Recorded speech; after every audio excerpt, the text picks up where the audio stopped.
laging LTO nagapambit sa pasensya sa kadalanan.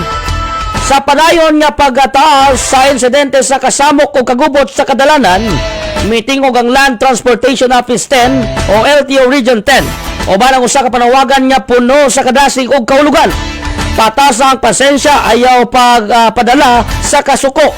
Matod pa ni LTO District Officer Richie Kaingles, usa sa mga punuang hinungdan sa road rage maong kakulangon sa pagpugong sa emosyon. Ilabi na kung init ang panahon, grabe ang traffic o gadunay mga motorista nga walay disiplina. Tungod niini, gidasig sa LTO ang tanang driver nga magpugong sa kasuko, magpadayon ang sa pasensya o magpakita og respeto sa matag usa.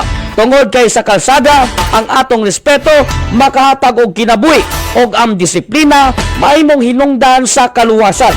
Apil usab sa panawagan sa LTO mao ang pagpahimagno sa katawan siguruha nga rehistrado ang inyong motor o sakinan, dili lang kini legal nga obligasyon kundi usab o sa kini kapaagi aron malikayan ang kalit-kalit nga problema sa panahon sa inspeksyon o checkpoint.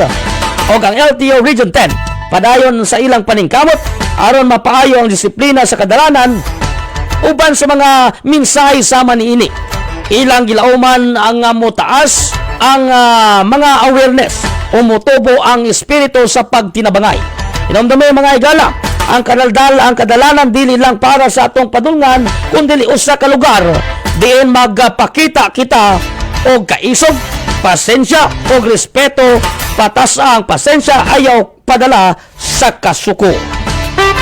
Muna ang nagipahambit sa Land Transportation Office unta nga nadunggan sa atong mga drivers ambing kanunay kay walay take two kung kita madisgrasya, kung madisgrasya kita o walay ulahi, walay pagbasol nga muna kung dili ang pagbasol nasa ulahi.